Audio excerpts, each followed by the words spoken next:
चलिए स्टार्ट करते हैं आरएल परिपथ को। आरएल परिपथ होता क्या है? एक ऐसा परिपथ जिसके अंदर एक रेजिस्टेंस और एक इंडक्टेंस, एक कुंडली और एक प्रतिरोध, दोनों एक दूसरे के साथ श्रेणी क्रम में जुड़े हुए होते हैं और दोनों को, इस कॉम्बिनेशन को अपने क्या करते हैं, एक प्रत्यावर्ती वोल्टता स्रोत से जोड़ देते हैं। जैसा कि मैं यहाँ पे डायग्राम ड्रॉ कर रहा हूं उस हिसाब से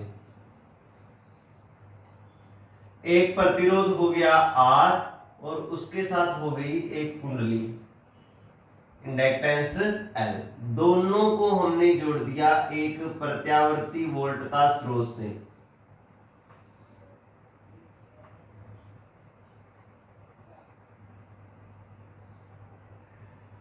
इस प्रत्यावर्ती वोल्टता स्रोत की वोल्टता है V is equal to V naught sine omega t. तो यहां पे कॉम्बिनेशन की अगर अपने बात करेंगे तो कॉम्बिनेशन हो जाएगा ये, इतना हो जाएगा एक कॉम्बिनेशन आरएल परिपथ का। बात समझ रहे हो? ये अपना क्या हो गया, आरएल परिपथ का कॉम्बिनेशन हो गया। अब देखिए इसके बाद मान लीजिए मैं मानता हूं कि ये रेजिस्टेंस है, उसके सिरों पर वोल्टता है उत्पन्न हुई वी आर, और जो इंडक्टेंस है उसके सिरों पर वोल्टता उत्पन्न होती है वी एल। इस कॉम्बिनेशन को अपने क्या करते हैं, इस कॉम्बिनेशन को एक परिणामी प्रतिबाधा से ट्रांसफर कर देते हैं, एक परिणामी प्रतिबाधा से ट्रांसफर कर देते हैं। मान लीजिए वो प्रतिबाधा है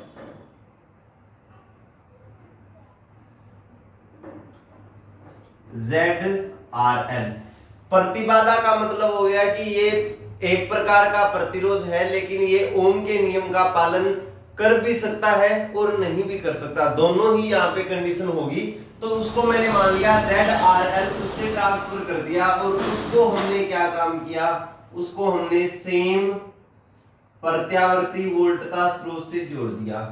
इस प्रकार से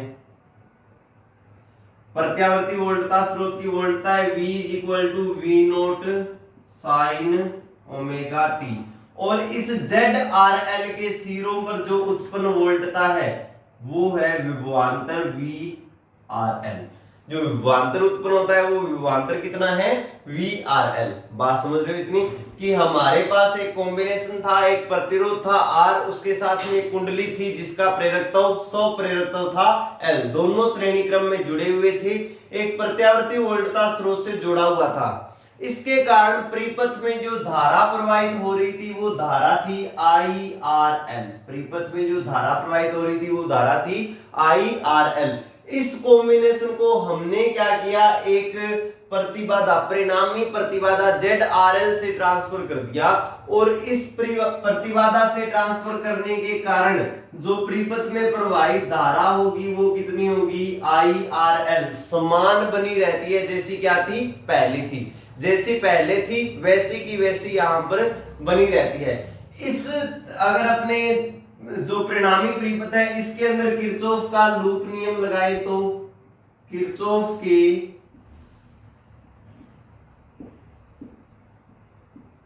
लूप नियम से, किरचॉफ के लूप नियम से इस परिणामी परिपथ के अंदर हम क्या करते हैं, किरचॉफ का लूप नियम लगा देते हैं।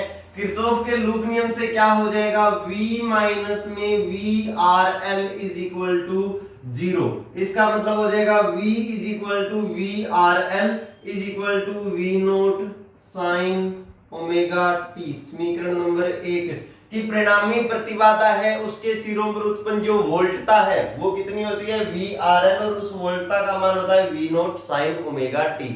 Is that clear? क्या यहां तक कोई डाउट है?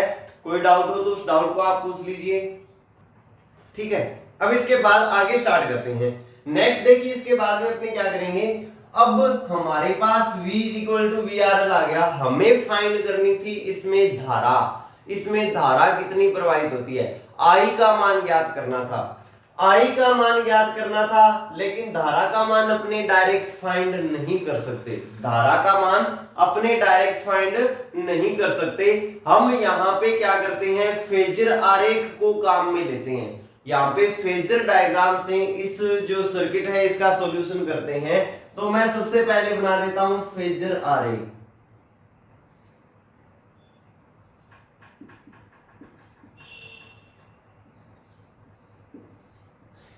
फेजर आरेख बनाते हैं। देखिए फेजर आरेख कैसा बनेगा, तो आपको फेजर आरेख बनाना समझ में आया हुआ है। हमारे पास दो इस प्रकार की लाइनें होती है जो एक दूसरे की क्या रहती है, लंबवत रहती है। दो लाइनें जो एक दूसरे के क्या है, लंबवत है।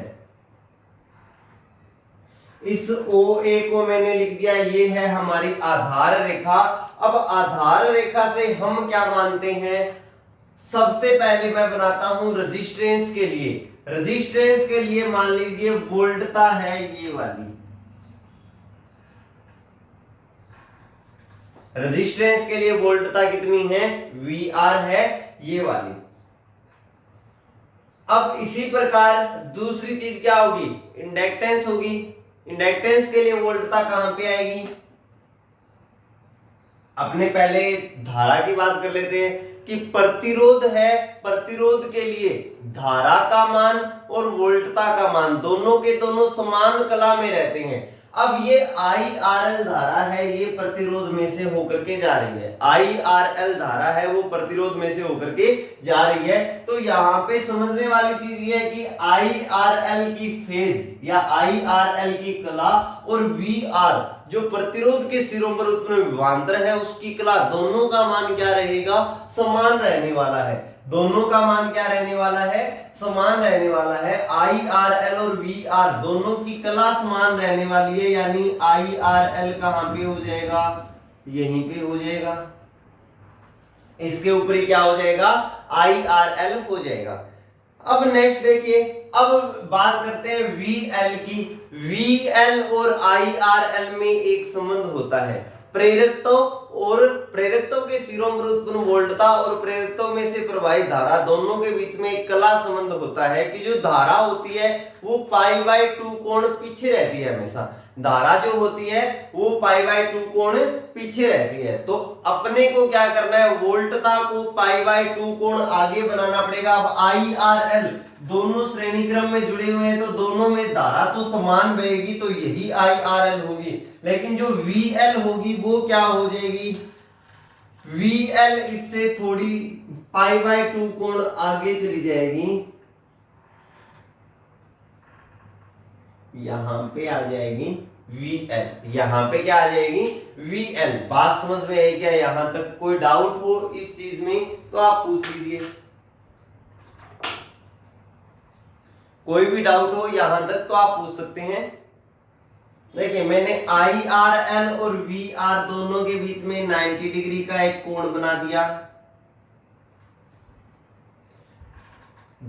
IRL और VL दोनों के बीच में एक 90 डिग्री का कोण बना दिया। इससे ये प्रूव होता है कि VL है वो IRL से π/2 कोण आगे है, वोल्टता है वो धारा से π/2 कोण आगे है। अब परिणामी वोल्टता की अपने बात कर लेते हैं कि फेजर आरेख एक प्रकार से घूर्णी सदिशों के मध्य आरेख है।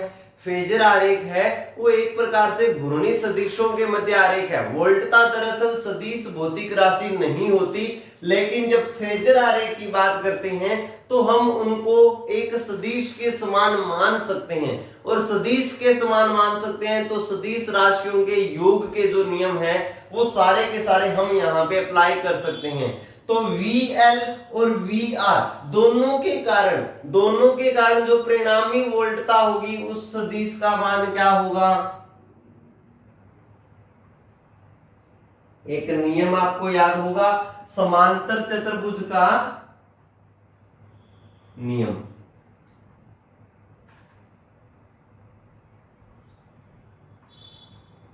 सदिश योग के समांतर चतुर्भुज का नियम, तो दोनों के योग से जो परिणामी वोल्टता आएगी वो कहां पे आएगी,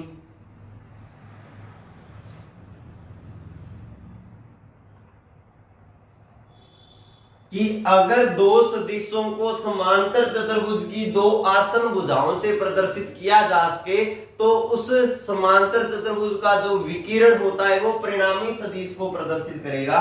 ये सदिश किसको प्रदर्शित करेगा, VRL को प्रदर्शित करेगा। कोई डाउट हो तो वो डाउट पूछ सकते हो, यहां तक कोई भी डाउट हो पूछ लीजिए,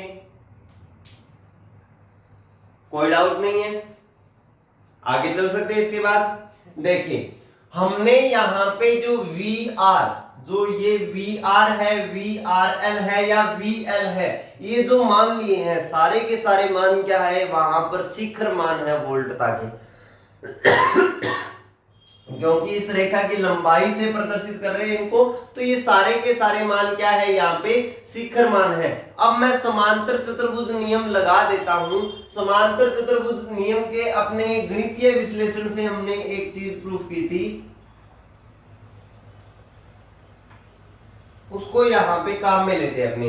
समांतर चतुर्भुज के गणितीय विश्लेषण से हमने प्रूफ किया था कि VRL जो होगा, VRL जो होगा परिणामी सदिश का परिमाण बराबर होगा अंडरूट पी स्क्वायर प्लस में क्यू स्क्वायर। पहले सदिश का परिमाण प्लस दूसरे सदिश का परिमाण प्लस में P Q cos theta, plus में पी क्यू कोस थीटा। जो फॉर्मूला है हमारे पास रिजल्टेंट का परिणामी सदिश का, we know that R is equal to क्या होता है, under root P square plus Q square plus 2 P Q cos theta. सदिश का जो रिजल्टेंट होता है वो ये होता है, ये फॉर्मूला ये अपने को काम में लेना है। मैं इस फॉर्मूले की सहायता से VRL का मान निकालूं तो पी स्क्वायर यानी VR square plus Q square यानी कि VL स्क्वायर प्लस में 2PQ cos थीटा, थीटा यानी कि दोनों सदिशों के बीच का कोण 90 डिग्री, cos 90 की वैल्यू होती है 0, तो ये टर्म तो खत्म हो जाएगी। VRL का मान क्या आ जाएगा, अंडरूट VR स्क्वायर प्लस में VL square, VR square plus में VL स्क्वायर। चलिए ये आ गया VRL का मान। अब नेक्स्ट काम देखिए अपने क्या करते हैं। अब वोल्टेज तो हमारे पास पहले से आ चुकी है, VRL का मान तो हमारे पास ये होगा, लेकिन अब अपने बात कर लेते हैं धारा की। ओम के नियम से, ओम के नियम से जब ओम का नियम इस परिपथ में लगाएंगे तो VRL बराबर होगा धारा मल्टीप्लाई विद प्रतिबाधा ZRL, धारा मल्टीप्लाई विद प्रतिबाधा। इसी प्रकार VR के लिए ओम का नियम लगाएं तो धारा मल्टीप्लाई विद वहां पे प्रतिरोध। इसी प्रकार अपने उस परिपथ में VL के लिए ओम का नियम लगाएं तो क्या होगा, धारा मल्टीप्लाई विद प्रेरकताओं का प्रतिरोध XL। लिख सकते हैं, ये वैल्यू पुट कर देते हैं अपने किसमें, समीकरण नंबर 2 में। मान समीकरण 2 में रखने पर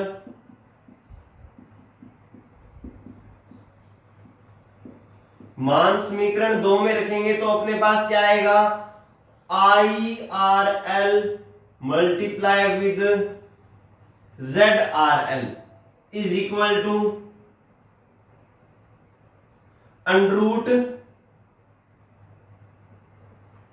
VR का मान हो जाएगा IRL square R square plus IRL square XL square.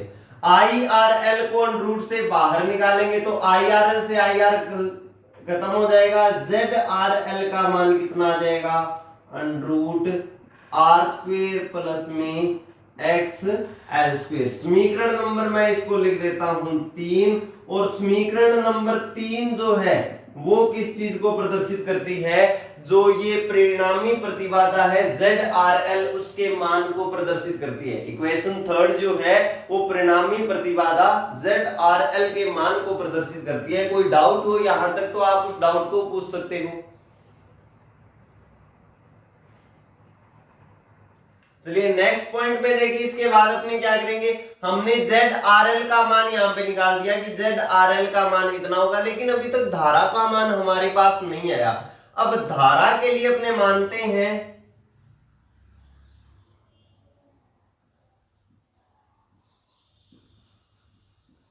मानना धारा IRL बराबर, मानना धारा IRL बराबर क्या होगी, i naught sine omega t minus में फाइव या फिर आएगा प्लस में फाइव, माइनस फाइव या फिर आएगा यहाँ पे प्लस फाइव। ये मान कहां से डिसाइड होगा? ये मान डिसाइड होगा फेजर आरेख से। देखिए आई आर एल का मान कहां पे है? यहां पे है। वी आर एल का मान कहां पे है? यहां पे है। दोनों के बीच के कला के अंतर को देखें तो वी आर एल के लिए आप क्या लिखते हो? वी आर एल के लिए आप लिख रहे हो कला का मान साइन ओमेगा टी। ये वाला कोण जो है वो क्या है? पूरा का पूरा कोण है ओमेगा टी। उसमें से एक कोण को आप कम कर रहे हो, कितने कोण को कम कर रहे हो हमें नहीं पता, तो हम उस कोण को मान लेते हैं फाइव। हम इस कोण को कितना मान लेते हैं? फाइव। कि फाइव कोण अपने क्या कर रहे हैं? यहाँ पे कम कर रहे हैं। तो यानी धारा जो है वोल्टता से, वी आर एल परिणामी वोल्टता से क्या है? फाइव कोण पीछे है। बस यही चीज आपने यहाँ पे दिखाई कि धारा जो है वो परिणामी वोल्टता से क्या है? फाइव कोण पीछे है। आई आर एल बराबर हो जाएगा i naught sine omega t minus में फाइव। अब आपको क्या करना है? इस फाइव का मान ज्ञात करना है। आपको क्या करना है? इस फाइव का मान ज्ञात करना है। फाइव का मान ज्ञात करने से पहले मैं आपसे एक फॉर्मूला पूछता हूं कि परिणामी सदिश जब आपने फाइंड किया था 11th क्लास में तो आपने वहां पे दो फॉर्मूले पढ़े थे। एक तो पढ़ा था परिणामी सदिश का मान कितना होगा, और दूसरा फॉर्मूला आपने वहां पे पढ़ा था परिणामी सदिश की दिशा के लिए tan फाई का एक फॉर्मूला पढ़ा था। tan फाई का वो फॉर्मूला बता दीजिए जल्दी से, क्या होगा? आई थिंक आंसर नहीं आ रहा है, मतलब नहीं याद होगा। मैं यहाँ पे लिख देता हूं कि जो डायरेक्शन आती है परिणामी सदिश की, परिणामी सदिश की दिशा क्या होती है? tan phi is equal to p sin theta divide with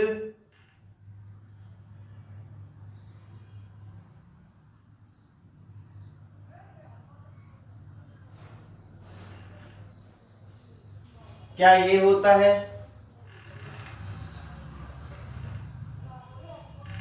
या फिर ये होता है? tan फाई का फॉर्मूला है q sin थीटा अपॉन में p प्लस में q cos थीटा। यहाँ पे ये जो आप q लिख रहे हो और p लिख रहे हो वो कौन सा होगा? तो देखिए आपको ध्यान करना है इस फाई कोण को। फाई कोण कौन से सदिश के साथ है? वी आर के साथ है, तो वी आर वहां पे होगा P और वी एल वहां पे हो जाएगा Q। आपको ध्यान रखना है कि वी आर हो जाएगा वहां पे P और वी एल क्या हो जाएगा वहां पे Q। वी आर और वी एल दोनों के मान क्लियर हो गए। अब देखिए नेक्स्ट पॉइंट की अपने बात कर लेते हैं। tan फाई का फॉर्मूला लिख देते हैं। tan phi is equal to Q का मान क्या है? Q का मान अपने पास है VL। साइन थीटा का मान कितने डिग्री है? 90 डिग्री डिवाइड विद P का मान कितना है यहाँ पे? VR। P का मान कितना है यहाँ पे? VR प्लस Q का मान है VL और कोस 90 डिग्री।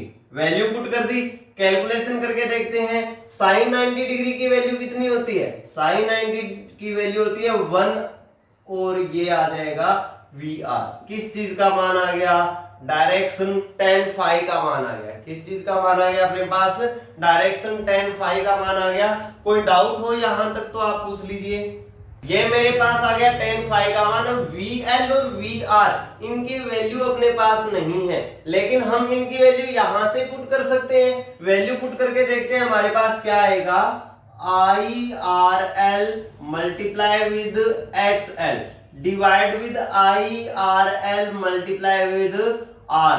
tan फाई की वैल्यू कितनी आ जाएगी? tan फाई की वैल्यू मेरे पास आ जाएगी XL अपॉन में R, और XL की वैल्यू अपने क्या लिख सकते हैं? Omega L। जो हमने लास्ट पढ़ी थी प्रेरकत्व शुद्ध प्रेरकत्व युक्त परिपथ के लिए XL की वैल्यू क्या होती है? ओमेगा L अपॉन में R। tan फाई की वैल्यू कितनी आ जाएगी? ओमेगा L अपॉन में R।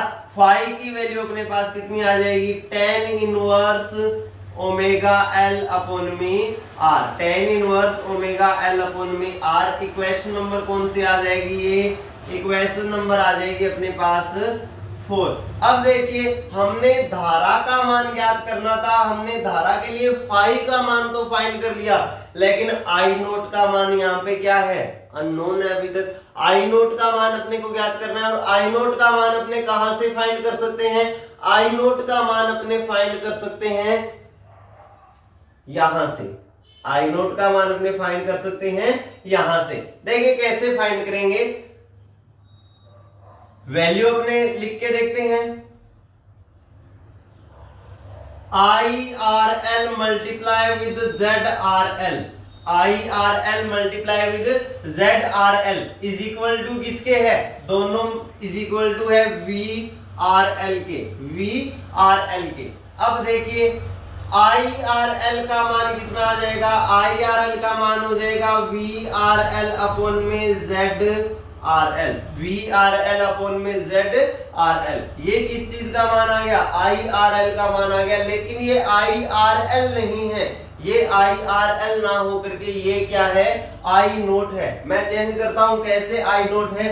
देखिए इस लाइन की लंबाई की जब अपने बात करेंगे, जो मैक्सिमम धारा की अपनी बात करेंगे, क्योंकि ये वोल्टता जो मैंने काम में ली V R L, V R और वी एल, वो सारी की सारी मैंने कौन सी काम में ली है? इस लाइन की लंबाई को काम में लिया। एक सदिश की जो लाइन होती है उसकी लंबाई किस चीज को दिखाती है? उसके परिमाण को दिखाते हैं। यहाँ पे सदिश का परिमाण काम में लिया है, तो सदिश की इस लाइन की लंबाई को काम में लिया है, यानी मैंने शिखर मान को काम में लिया है। नोट मैंने यहाँ पे दिखाया नहीं है, लेकिन आप यहाँ पे डिफरेंस दिखाने के लिए प्रदर्शित इस प्रकार से कर सकते हो, वी एम आर एल या we naught R L.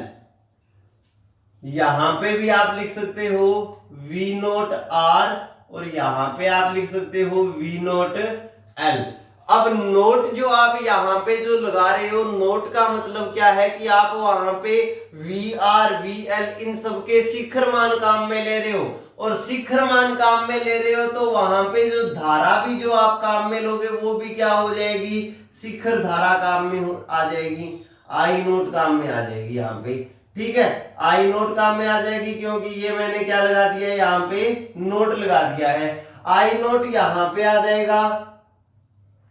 ZRL तो क्या है? परिणामी प्रतिबाधा है, उसका कोई शिखर मान नहीं होता, उसका मान तो एक नियतांक है, वही काम में लेंगे। यहाँ पे आ जाएगी आई नोट और आई नोट। इस आई नोट का मान कितना आ जाएगा? इस आई नोट का मान यहां से आप निकाल सकते हो, ये मान क्या आ जाएगा? समीकरण नंबर 5। अब आप कुछ इक्वेशंस को देखिए। इक्वेशन नंबर अपने बात करते हैं फर्स्ट की, तो मेरे पास वी आर एल का मान है। इक्वेशन फर्स्ट की अपने बात करते हैं तो वी आर एल का मान है V naught sine omega t. V R L का मान कितना है? V naught sine omega t. अब ये वी नोट जो है वो क्या है? वी आर एल का मैक्सिमम मान है। वी नोट जो है वो क्या है? वी आर एल का मैक्सिमम मान। अब वी नोट आर एल क्या हो जाएगा? वी नोट हो जाएगा। आई नोट का अधिकतम मान कितना आ जाएगा? वी नोट अपॉन में Z R L. Step by step इस चीज को समझिएगा, पूरी प्रोसेस को यहां से समझिए कि वी आर एल का मान है V naught sine omega T.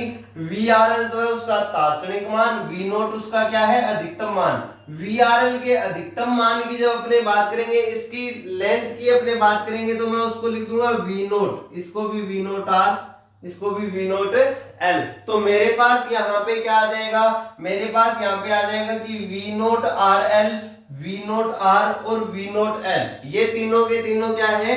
इसके शिखर मान को दिखाएंगे, इन सदिशों के शिखर मान को दिखाएंगे। इनके बीच में मैंने समांतर चतुर्भुज नियम लगाया, तो मेरे पास ये रिलेशन आया। इस रिलेशन में इन वैल्यू को पुट किया, जेड आर एल का मान मेरे पास आया। जेड आर एल क्या है? जेड आर एल है आर एल परिपथ की परिणामी प्रतिबाधा।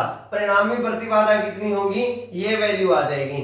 धारा का मान मैंने सबसे पहले माना, मानने के बाद मुझे फाइंड करना था फाई और आई नोट का मान। आई नोट का मान मैंने इस इक्वेशन से फाइंड कर लिया, इतना आएगा। और फाई का मान, फाई का मान मैंने फेजर आरेख से फाइंड कर लिया, ये आ जाएगा। यानी इन कुछ समीकरण से, समीकरण 1, समीकरण नंबर इसको दे देते हैं अपनी 6, तो यहां पे मैं लिख देता हूं equation first, fourth, fifth and sixth. In equation की सहायता से अपने जो VRL, एक RL परिपथ है, उसकी धारा तथा वोल्टता, धारा तथा वोल्टता को ज्ञात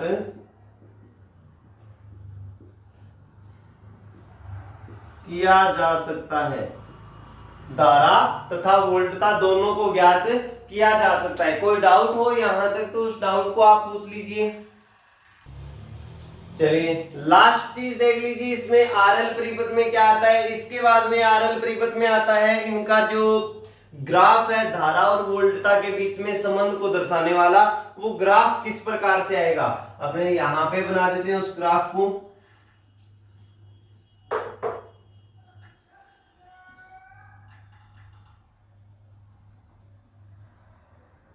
ग्राफ बनाना कल आपने सीखा था, किस प्रकार से बनाओगे। दोनों में से एक चीज को पहले ग्राफ को बना दीजिए, मर्जी आपकी, आप किस चीज को बनाते हो, धारा को बनाते हो या वोल्टता को बनाते हो। मान लीजिए मैं सबसे पहले वोल्टता को बना देता हूं कि V0 sin ओमेगा t है, इस प्रकार का ग्राफ आता है। वोल्टता को बनाने के बाद 2 नंबर पे देखिए आपको बनाना है धारा, और धारा क्या है, धारा आगे है या फिर धारा पीछे है। आप उस चीज को देखिए, धारा आगे है या फिर धारा पीछे है। तो धारा यहाँ पे क्या रहती है, फाई कोण पीछे रहती है। धारा क्या है, फाई कोण पीछे रहती है, पीछे रहती है। यानी कहां से स्टार्ट होगी धारा, यहां से स्टार्ट होगी, यहां से स्टार्ट होगी। तो ग्राफ में कहां से स्टार्ट हो जाएगी, यहां से।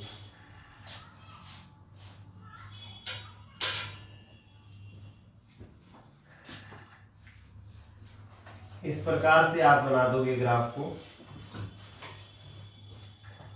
ये आपका क्या आ जाएगा, इसका ग्राफ आ जाएगा। बस इतना सा है आपका RL परिपथ। अगर RL परिपथ आपको समझ में आ जाता है तो उसके बाद में दूसरा है RC परिपथ। RC परिपथ के बाद में LCR। तीनों के तीनों परिपथ आपको क्लियर हो जाएंगे। एक का मेथड समझ लीजिए, उसके बाद में आगे के जो पार्ट्स है वो सारे के सारे इसी मेथड पे चलेंगे। इसी सिस्टम के हिसाब से अपने को सारी की सारी कैलकुलेशन करनी है।